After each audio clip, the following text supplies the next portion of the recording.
ආයිබෝවන් අද අපි ටිකක් ගැඹුරින් කතා කරන්න හිතුවා මේ අපි හැමෝම වගේ හිතන ඒත් සමහර වෙලාවට ටිකක් පටල ගන්නත් පුළුවන් දෙයක් ගැන. ඒ තමයි ඉතින් ජීවිතේ සාර්ථකත්වය. ඒක හොයාගන්නේ කොහොමද කියන එක. සරලව පැහැදිලිව එදිනෙදා ජීවිතේටත් එකතු කරගන්න පුළුවන් විදිහට කොහොමද කතා කරන්න කියලා. එතකොට මේ සාකච්ඡා විද්‍යාව කියලාත් වචනයක් පාවිච්චි වෙනවා. ඒක ඇහුනම අපිට මතක් වෙන්නේ අර ඉස්කෝලේ ලැබ් එකනේ. ඒත් මෙතනදී එකෙන් කියවෙන්නේ ඊට වඩා වෙනස් දෙයක් නේද? මොකද ඒ අදහස? හරිම වැදගත් තැනක් ඒක. ඔව් මෙතන විද්‍යාව කියලා කියන්නේ අර ඉස්කෝලේ පාඩම් නෙවෙයි. එහෙම සීමා වෙච්ච දෙයක් නෙවෙයි. මූලාශ්‍රය වල ඒක පැහැදිලි කරන විදිහට ඒක ඇත්තටම ක්‍රමවේදයක්. හරියට හිතන්නකො පොඩි ළමෙක් සෙල්ලම් බඩුවක් අරන් ඒක දිහා බලනවා වගේ ඒක වැඩ කරන්නේ කොහොමද කියලා හොයනවා වගේ මුලින්ම ඒක දිහා හොඳක බලනවා නිරීක්ෂණය කරනවා කියමුකෝ. ඊට පස්සේ ඒක ඇත්තටම එහෙමද වෙන්නේ කියලා එක විදිහට ඔබලා කරකවලා ඒ කියන්නේ පරීක්ෂා කරලා බලනවා. අන්තිමට ඒකෙන් මොකක් හරි දෙයක් ඉගෙන ගන්නවා. මේක වැඩ කරන්නේ මෙහෙමයි කියලා නිගමනයකට එනවා. අන්න ඒ වගේ ජීවිතයේ ඕනම දෙයක් දිහා ප්‍රශ්නයක් දිහා වුණත් මේ විදිහට බලන්න පුළුවන් කියන එක තමයි කියන්නේ. ඇයි මේක උනේ? මේකෙන් මොකක්ද වෙන්නේ? ඒ කියන්නේ හේතු සහ ඵල හොයන එක. ඒක තමයි ඒ ක්‍රමය. හරි. ඒ කියන්නේ නිකන් මතු පිටින් බලන්නේ නැතුව ඒකට හේතු වුණු දේවල්, ඒකෙන් වෙන දේවල් ගැන ටිකක් ගැඹුරින් හිතන එක. ඒක නම් ගොඩක් ප්‍රයෝජනවත් වෙන්නේ නැති ජීවිතේට. එතකොට අනිත් වචනය සාර්ථකත්වය. මේකත් හරිම පුළුල් වචනයක් නේ. ඒක හැමෝටම එකම විදිහද? නෑ. අන්න ඒක තමයි වැදගත්ම කාරණය. සාර්ථකත්වය කියන එක මේ හරිම පෞද්ගලිකයි. කියන්නේ හරියට අපි ආසම කැමේක එකනට වෙනස් වගේ. සමහර අය ඉන්නවා එයාලට සාර්ථකත්වය කියන්නේ මොකක් හරි ඉලක්කයක්, ගෝල් එකක් අචීව් කරන එක. තව කෙනෙක්ට ඒක වෙන්න පුළුවන් හිතේ සතුට තියෙන එක. ජීවිතය ගැන තෘප්තිමත් බවක් දැනෙන එක. තවත් අයට ඉතින් සාර්ථකත්වය ගන්නේ සල්ලි, ධනෙ තියෙන එක. ආයිත් සමහර අය ඉන්නවා යාලා හිතන්නේ පුද්ගලයෙක් විදිහට දියුණු වෙන එක. තමන්ගේ හැකියාවන්, ඒ කියන්නේ පර්සනල් growth එක. ඒක තමයි නියම සාර්ථකත්වය කියලා. ඉතින් ඒක නිසා හැමෝටම හරියන එකම අර්ථ දැක්වීමක් නෑ. හොයන්න යන එකක් තේරුමක් නෑ. ඒක නම් ඇත්ත. ගොඩක් වෙලාවට අර සමාජයෙන් යන බලපෑමත් එක්ක අපි හිතනවා අනිත් අය මෙන්න මේක තමයි සාර්ථකත්වය කියන දේම අපිත් අල්ලගන්න ඕන කියලා. එතකොට අර Tamanට ඇත්තටම ඕන දේ නැති වෙන්න පුළුවන් නේද? හරියටම හරි. හරි. එහෙනම් අර මුලින් කියපු විද්‍යාව වගේ හිතන ක්‍රමයයි මේ දැන් කියපු පෞද්ගලික සාර්ථකත්වයයි. මේ දෙක සම්බන්ධ වෙන්නේ කොහොමද?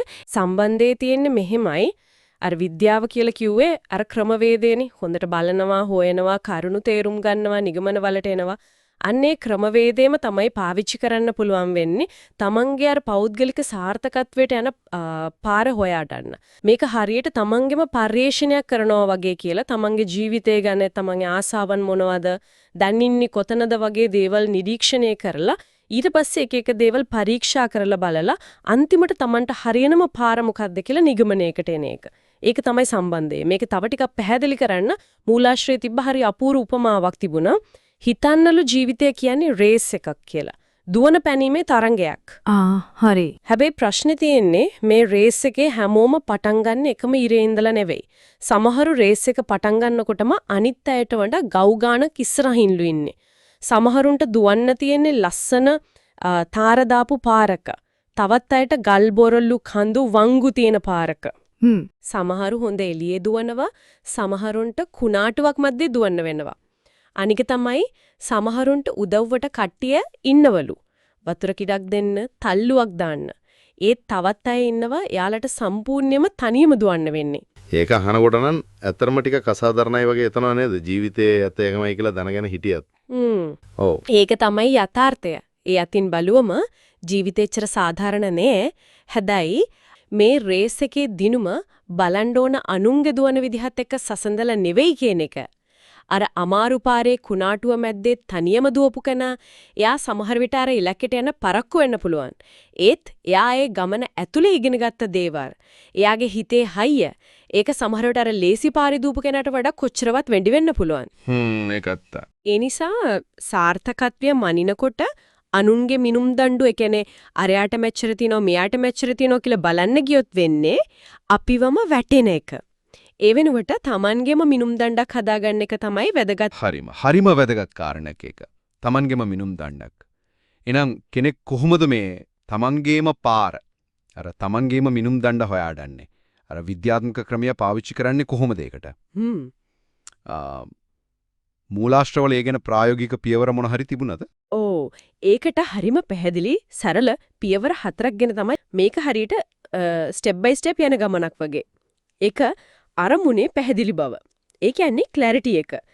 පළවෙනිටම සහ ඇත්තටම වැදගත්ම දේ Tamanට ජීවිතේ ඇත්තටම මොකක්ද ඕන කියන එක ගැන පුරුවන් තරම් පැහැදිලි අවබෝධයකට එන එක. මේක හොයාගන්න ටිකක් ගැඹුරින් හිතන එක. හිතන්නලු Tamanට ජීවිත වෙන්න තව තියෙන්නේ පැයයි කියලා දැනගන්නවා. එතකොට ඇස් පියාගත්තම Tamanට වැඩියෙන්ම දුක හිතෙන්නේ පසුතැවීමක් එන්නේ මොන දේ කරගන්න බැරි වුණ එක ගැනද? මොකක්ද Tamanට ඇත්තටම වටින්නේ? අන්න ඒ වගේ ප්‍රශ්න අහලා Tamanගේ හිතේ යන ගැඹුරුම තැන තියෙන වටිනාකම් අරුමුණු හොයාගන්න එක. ඒක තමයි පළවෙනි පියවර. මේ පැහැදිලි බව නැතුව ඉස්සරහට යන්නේක හරියට ලිපිනිය දන්නේ නැතුව ගමනක් යනවා වගේ වැඩක්. 2 ලොකු අරමුණු පොඩි පියවර වලට කැඩීම. හරි දැන් අරමුණ පැහැදිලි. ඒත් ඒක සමහර වෙලට ලොකුයි බය හිතනවා. උදාහරණයකට මම ලංකාවේ ලොකුම බිස්නස් කරන කෙනෙක් වෙනවා වගේ. ඒක දැක්කම හිතනවා අම්මෝ කොහොමද මේක කරන්නේ කියලා. හරියට කන්දක් වගේ නම් ඒ කන්ද නගින්න පොඩි පොඩි ස්ටෙප්ස් වලට පියවර වලට කඩන්න ඕනේ කියලා. අර බිල්ඩින් බ්ලොක්ස් එල්ලම වගේ දැන් ධනවතෙක් වෙනවා නම් කොච්චරද? අවුරුදු කීයකින්ද?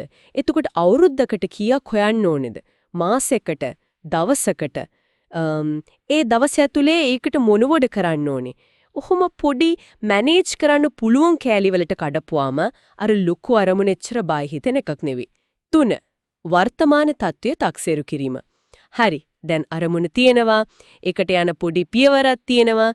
ඊළඟට කරන්න ඕනේ Taman දැන් හරියටම ඉන්නේ කොතනද කියලා බලන එක. අරමුණට යන්න හදාගත්ත ප්ලෑන් එකයි Tamanගේ දැන් තියෙන සම්පත්, ඒ කියන්නේ කාලය, සල්ලි, දැනුම, හැකියාවන් ඒවයි ගැලපෙනවද කියලා බලන්න ඕනේ. හරියට ගානක සමීකරණය බලනවා වගේ. හරි. අර කෝටි 10 හොයන උදාහරණේ ගත්තොත් අවුරුදු 20කින් ඒක කරන්න නම් දැන් තියෙන ආදායමෙන් දැන් වැඩ කරන විදියෙන් ඒක පුළුවන්ද? බැරි නම් අර සමීකරණය හරි ගස්සන්න මොනවද වෙනස් කරන්න ඕනේ? අලුතෙන් මොනවද එකතු කරන්න ඕනේ? මේක හරියට අර GPS එකේ you are here ලකුණු කරනවා වගේ. 4 ක්‍රියාවට නැංවීම. ඒ කියන්නේ හේතුඵල සැකසීම. අන්තිම සහ ඉතින් කරන්න ඕන පියවර තමයි මේක. අර සමීකරණය හරිගස්සලා අරමුණට යන්න නම් හැම දවසකම හැම සතියකම මොනවද කරන්න ඕනේ කියලා දෙන් පැහැදිලිනේ. ඔව්. අන්නේ වැඩ ටික අනිවාර්යෙන්ම විනයක් ඇතුව කරන එක. හේතුඵල සැකස් කරනවා කියලා. නිකම් ප්‍රතිඵල බලාගෙන ඉන්නේ නැතුව ඒ ප්‍රතිඵල ලැබෙන්න අවශ්‍ය හේතු ටික තවන්ම හදන එක. දවස ගානේ කරන පොඩි පොඩි දේවල් තමයි අන්තිමට ලොකු වෙනසක් කරන්නේ. ඒ පියවර 4 නම් හරිව පැහැදිලි වගේ අරමුණ හොයාගන්නවා, පොඩියට කඩනවා, දැන් ඉන්න තැන බලනවා, ඊට පස්සේ වැඩේ පටන් අරන් දිගටම කරනවා.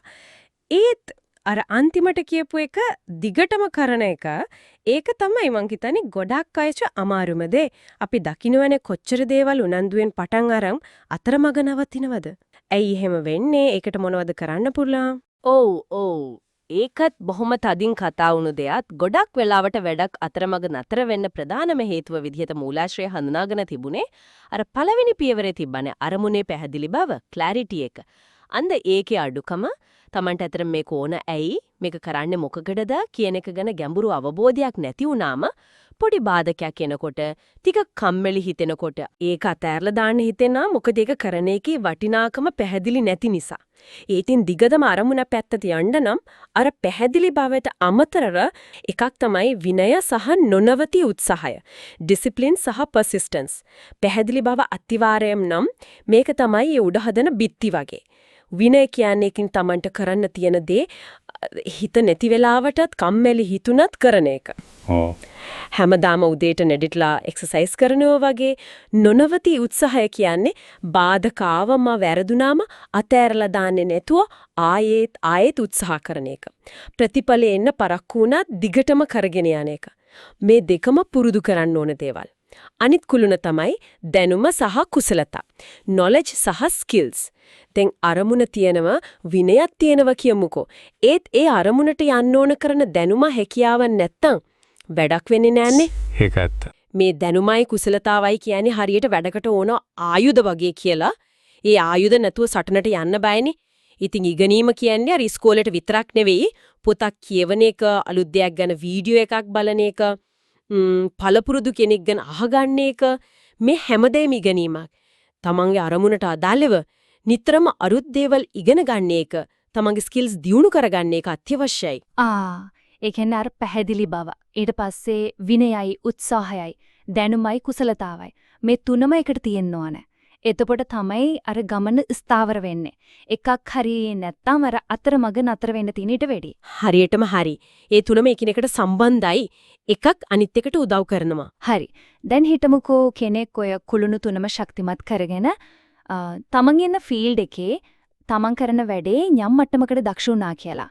එතනින් එහාට තවත් දියුණු වෙන්න, තව ඉහළ තැනකට යන්න ඒක ගැනත් හරිම වටින අදහසක් තිබුණා මූලාශ්‍රේ. ඒක හැඳින්වෙන්නේ විශිෂ්ටත්වයේ මට්ටම් වගේ නමකින්. levels of excellence. හරියට ඉනිමගක පඩි වගේ. එක මට්ටමකින් ඊළඟ මට්ටමට යන්න පුළුවන් කියලා තමයි ඒකෙන් කියුනේ. ප්‍රධාන මට්ටම් තුනක් ගැන කතා වුණා. එක කාර්යෙහි විශිෂ්ටත්වය. execution excellence. මේක තමයි පළවෙනි බේසික්ම මට්ටම. ඒ කියන්නේ තමන් කරන දේ, තමන්ගේ ජොබ් එක හරි වෘත්තිය හරි ඒක අතිනුත් හොඳට ඉහළම ස්ටෑන්ඩඩ් එකකින් කරන්න ප්‍රගුණ කරන එක. වඩුවෙක් නම් එයා ලී වැඩේට උපරිම දක්ෂෙක් වෙනවා. ගුරුවරයෙක් නම් ඉගෙනීම විශිෂ්ට විදිහට කරනවා. තමන්ගේ එදිනදා වැඩේ මාස්ටර් කෙනෙක් වෙන එක. දෙක නායකත්ව සමාජ විශිෂ්ටත්වය. leadership communal excellence. දැන් තමන් කරන දෙයට දක්ෂ වුණාට පස්සේ එන ඊළඟ ලෙවල් එක තමයි මේ. මෙතනදි වෙන්නේ අර තමන්ගේ දක්ෂතාවයේ දැනුම තමන්ට විතරක් තියාගන්නේ නැතුව අනිත් අයත් එක්ක බෙදා ගන්න එක. තමන් වටේ ඉන්න අයට උඩන්වනවා, එයාලට උදව් කරනවා, එයාලවත් දියුණු කරන්න මඟ පෙන්වනවා, තමන්ගේ ටීම් එක, තමන්ගේ කමියුනිටි එක ශක්තිමත් කරන එක, අර දක්ෂ වඩුබාසියාගේ ගෝලියොන්ටත් වැඩේ උගන්නලා එයාලවත් දක්ෂ කරනවා වගේ තමන් වටේ හොඳ සහයෝගී පරිසරයක් හදන එක. 3 දැක්මෙහි විශිෂ්ටත්වය. visionary excellence. මේක තමයි අර ඉනිමගේ උඩම තියෙන පඩිය වගේ. තමන්ගේ ශේෂ්ත්‍රයේ තමන් ඉන්න ලෝකේ අනාගතය ගැන හිතන එක. දුරදිග බලන එක. ඉස්සරහට මොන වගේ වෙනස්කම් වෙයිද? අලුත් ටෙක්නොලොජි, ආටිෆිෂල් ඉන්ටෙලිජන්ස් වගේ දේවල් කොහොම බලපායිද? අලුත් අවස්ථා මොනවද එන්නේ කියලා කරින්ව හිතලා ඒ වෙනස්කම් වලට මුහුණ දෙන්න, ඒවයින් ප්‍රයෝජන ගන්න ලෑස්ති වෙන එක නිකන් අද ගැන විතරක් නෙවෙයි අනාගතය ගැන පැහැදිලි විෂන් එකක් ඇතුව වැඩ කරන එක. මේ මට්ටම් තුඩ උඩට යනකොට තමයි සාර්ථකත්වයේ ඉහළටම යන්න පුළුවන් වෙන්නේ. ඒක නම් හරිම ඉන්ටරෙස්ටිං අදහසක්. තමන් දක්ෂ වෙනවා, ඊට පස්සේ අනිත් අයට උදව් කරනවා, ඊට පස්සේ අනාගතය ගැන හිතනවා. එහෙනම් අද අපි මේ කතා කරපු දේවල් ආයෙත් සරලව මතක් කරගත්තොත් පළවෙනි දේ තමයි සාර්ථකත්වය කියන එකට ඒක අච්චුවක් නෑ. ඒක හරිම පෞද්ගලිකයි. දෙවෙනි එක තමන්ගේම සාර්ථකත්වයට යන පාර හොයාගන්න අර විද්‍යාත්මක ක්‍රමය. ඒ කියන්නේ නිරීක්ෂණය, පරීක්ෂාව, නිගමනය කියන විදිහට හිතන එක පාවිච්චි කරන්න පුළුවන්. ඔව් ඒ වගේම ඒ පාර හොයාගෙන ඒකේ දිගටම යන්න නම් අත්‍යවශ්‍ය කුළුණු ටිකකුත් අපි අඳුනගත්තා නේද? ඒ තමයි Tamanට ඇත්තටම ඕන දේ ගැන පැහැදිලි බවක් ඇති කරගන්න එක. ක්ලැරිටි එක. කොච්චර බාධකාවත් කම්මැලි හිතුණත් විනයක් ඇතුව නොනැරතී උත්සාහ කරන එක. ඩිසිප්ලින් සහ පර්සිස්ටන්ස්. හැමදාම අලුත් දේවල් ඉගෙන ගනිමින් දැනුම සහ කුසලතා වර්ධනය කරගන්න එක. knowledge සහ skills. සහ අන්තිමට තමන්ගේ ක්ෂේත්‍රය සහ ලෝකය ගැන අනාගත දැක්මක් විෂන් එකක් අටුව වැඩ කරන එක. මේ සාකච්ඡාවට අනුව මේ කාරණා ටික එකතු වුණාම තමයි තිරසාර සාර්ථකත්වයකට පදනම වැටෙන්නේ. ඇත්තටම මේ කතා කරපු දේවල් එක්ක බලනකොට පේනවා සාර්ථකත්වය කියන්නේ එක රැයකින් වෙන මැජික් එකක්වත් ලොතරැයියක් වගේ දෙයක්ුත් නෙවෙයි. ඒක ක්‍රමානුකූලව පියවරෙන් පියවර හදාගන්න ඕනේ දෙයක්. ඒ ගමනේ වැදගත්ම ආරම්භක ලක්ෂ්‍ය විදිහට මූලාශ්‍ර වලින් අපිට ගන්න පුළුවන් පණිවිඩය තමයි අර මුලින්ම කියපු පැහැදිලි බව නේද? ඔව්. හරියට ලස්සන චිත්‍රයක් අඳින්න කලින් හිතේ චිත්‍රේ පැහැදිලිව මවා ගන්නවා වගේ සමහර විට වෙන මුකුත් ගැන හිතන්නේ නැතුව ටිකක් වෙලාව අරගෙන මට ඇත්තරම ජීවිතේ ඕන මොකම්ද කියලා තමන්ගින්ම අහලා බලන එක. ඒ පැහැදිලි බව හොයාගන්න හොඳම පළවෙනි පියවර වෙන්න පුළුවන්. නේද?